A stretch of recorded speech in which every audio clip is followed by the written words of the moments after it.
I rise today to make it clear that the Greens will not be supporting this bill. We will in no shape or form give any credence or credibility to the government's lie that there is a budget emergency in Australia which requires a budget repair levy and which requires the biggest hit on the poor in Australia that we have seen in a very long time. It is a trick, it is a fig leaf, or as a former Prime Minister has said, is how do we dress it up to make it look good. That is what this actual debt repair levy does. It is a temporary measure, a wink-wink, nudge-nudge to the big end of town, to the extremely wealthy, saying, don't worry about it, we're going to bring this in for a very short time, and in the meantime we are going to permanently attack the level of welfare and support in Australia that we have provided. It is an ideological attack. It has zero to do with the budget, zero to do with a budget emergency, and everything to do with a long-held, ruthless, ideological attack set out by the Treasurer, Mr Hockey, when he made his speech in London in 2012. If you wanted to know where this was coming from or how it was coming, just go back and look at that. Just go back and look at what Rupert Murdoch's had to say. Look at what the Institute of Public Affairs have had to say. All of these initiatives that are in the budget that take away welfare, that extend the age of the pension, that attack the universality of Medicare, all of those are there long before any suggestion of a budget emergency. And to buy into a discussion of this levy and to give it any credence suggests you are buying into the frame and the discussion about how the burden should be shared. Well, there is no burden to share. There is no budget emergency. What we need to address is the fundamental issue of income and wealth inequality in Australia. And I'm very pleased to say that my colleague, Senator Siewert, will be bringing forward a proposal for a Senate inquiry into just that, because that is one of the major issues the World Economic Forum has identified, that up there with climate change, wealth inequality is something that is going to bring incredible disruption around the world and is already doing so. And I was pleased to hear Senator Farrell say that this should be a permanent issue, a permanent change, and that's what the Greens have said all along. If you're serious about redistribution of wealth, then you need to get serious about permanent changes, not a permanent change for the least well-off and a temporary wink-wink, nudge-nudge change for the big end of town, especially in the light of the fact that the Prime Minister has hinted to make it palatable for the big end of town. Why do you think they're not screaming about it, Mr Acting Deputy President? Well, I'll tell you why. Because they've been told privately and alluded to publicly that 2016 election they're going to bring in a permanent tax cut for the big end of town, a permanent tax cut for them in 2016 with permanent attacks and undermining of support for our whole social fabric, for our whole social contract in Australia. That's what's going on here, and that's why the Greens are not going to buy into this in any shape or form. Now, we are told that the sole purpose of the revenue raised is to pay off the debt. And if that was true, then why on earth are we buying joint strike fighters? Why did we put $9 billion into the Reserve Bank for a capital buffer that they didn't ask for? Why did we do that? It's a confected situation, a confected budget crisis in inverted commas, and we didn't. There is none, and we still have never had a satisfactory explanation from the Treasurer as to why he put that $9 billion across to the Reserve Bank unasked for.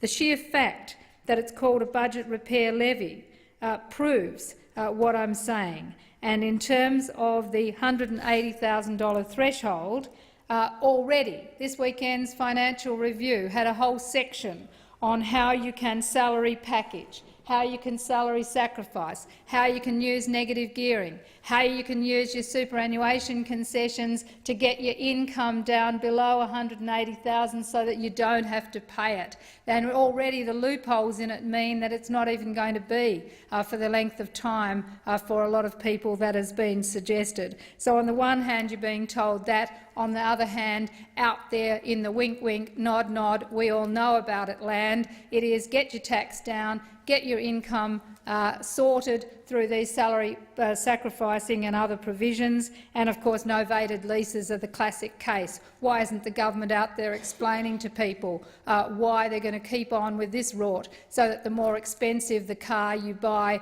the more you can bring your income down and get yourself into a lower tax bracket? Like all free giveaways, this temporary budget repair levy, the so-called burden, is temporary and more than fully offset by the profits accruing, as I've just said, through superannuation concessions, company tax cuts, ongoing fossil fuel subsidies and the novated leases to minimise taxable income. And while the Greens support the need for good economic management and long-term structural reform, most of the submissions into this bill found that the temporary repair levy as proposed does nothing to address the long-term structural issues of the budget. The gap between those who have and those who have not continues to grow at a fast rate. And as I indicated, the World Economic Forum took that view, and they have said that a lost generation is looming that will face high unemployment and precarious economic futures, with these systemic risks likely leading to social unrest, and that is, of course, from the disparity of wealth and income. So while there needs to be a structural adjustment so that revenue streams match expenditures into the future, this temporary budget repair levy will do nothing to address that.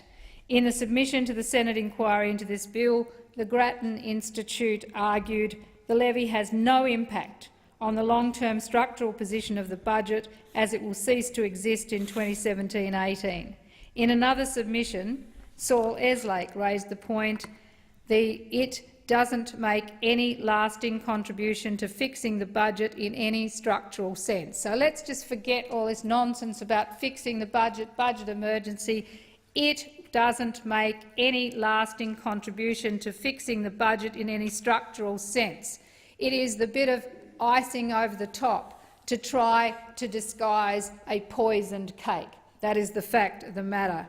And it's clear that shielding the rich from any lasting burden is absolutely on the mind of the Abbott government. It is why they've given an amnesty to people to bring home their billions from tax havens around the world, saying to them, if you bring them home now, before there is a global push on tax evasion at the G20, we'll give you an amnesty. You won't be prosecuted. You won't find yourself in jail, but go over here to the Centrelink offices and you'll soon find the people who are then persecuted if they make mistakes, or if they go over or infringe the rules, or if you are a New Start recipient and you can't turn up, or you don't turn up for your requirements, you get punished. But no, if you've got millions and billions stuck offshore deliberately evading tax, you get told you can bring it home in an amnesty and nothing is going to happen to you. I think that gives you a pretty clear insight into where the Abbott government is coming from.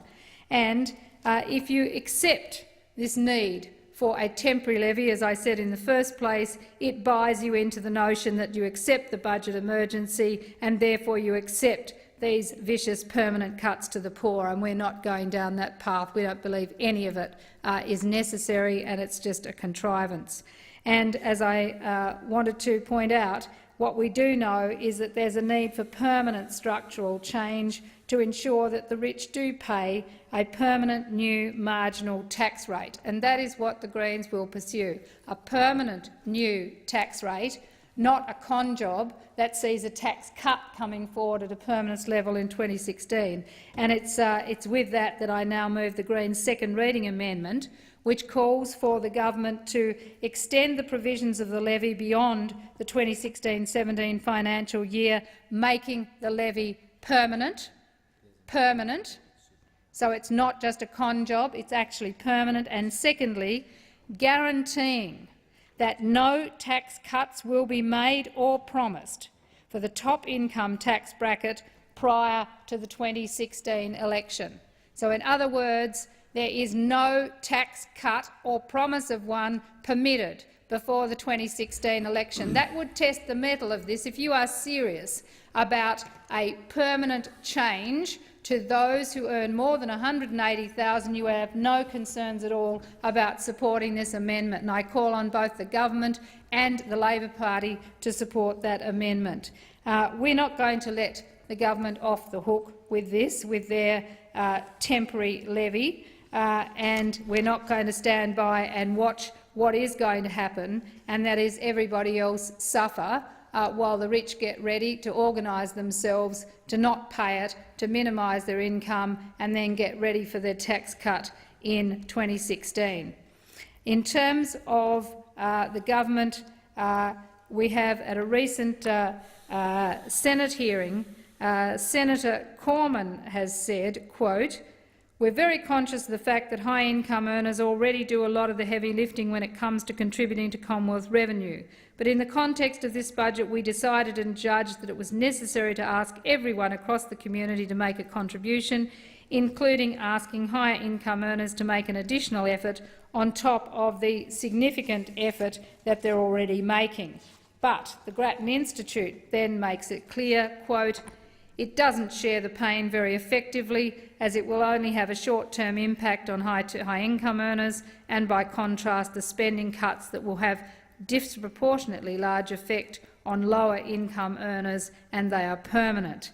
And as Saul Eslake makes the point, it will encourage at least some higher-income households to take more active steps to engage in tax minimisation or avoidance activities, including by making greater use of the myriad provisions in the income tax system which offer preferential or concessional treatment for particular types of income, forms of business organisation or categories of investment vehicles. Exactly as I have said. If ever this was a con job on the Australian people, it is it, and I am surprised that the Labor Party has fallen into it, and by buying into the idea that you need a temporary budget repair levy, that they somehow left the budget in a state where it needed to be repaired. Well, I reject that absolutely. I reject it absolutely. What I do accept is that we need to be able to raise the revenue to pay for the services that we want to deliver. And that is exactly why the Greens have stood up throughout this whole budget process and said these are the ways that you could raise the money and at the same time would address this issue of inequality when it comes to income and inequality when it comes to wealth. And so that's why we have said that if we fixed the mining tax and removed fossil fuel subsidies for the mining industry, the government would find itself an extra $48 billion in revenue over the forward estimates, fixing the mining tax and removing fossil fuel subsidies for the mining industry. And that is in comparison to the $3.1 billion over the forward estimates that this measure is expected to raise, this measure being the temporary deficit, the temporary budget repair levy. So why wouldn't you go and end fossil fuel subsidies to the big miners, improve our response to global warming, actually ask yourself the question, why are established businesses making super profits getting back a corporate welfare handout? I mean, really, why is this occurring? They've been in business for a long time, they're making a lot of money. It makes no sense whatsoever to do that. We also know that current spending is sitting in line with historical levels, as we're one of the lowest taxing countries in the OECD, and our debt levels are manageable and are far below global averages. Economists are unanimous in their assessment of Australia's economy as fundamentally healthy. However, many warn against large and unnecessary budget cuts due to the effect this could have on the wider economy, and we're already seeing it with reduced consumer and business confidence. And go out there and look at the number of sales that are on earlier than expected. People are really concerned because the people who are going to be impacted most are saying we simply can't afford to consider buying some of the things we might have considered previously. They're taking a real review of their own personal situations. And the Greens are certainly not going to support a measure that will be doing nothing to redistribute wealth or prevent tax evasion due to its temporary nature. The cuts to the most vulnerable in our society will have long-lasting permanent impacts, and that's why the Greens will fight against all of the measures that penalise those most in need, and they include: we'll block the attacks on universal health care and vote against the $7 GP co-payment. We'll block the cruel changes to the living and studying allowances for young people and students. We'll block the unfair and regressive user pay model proposed for our universities.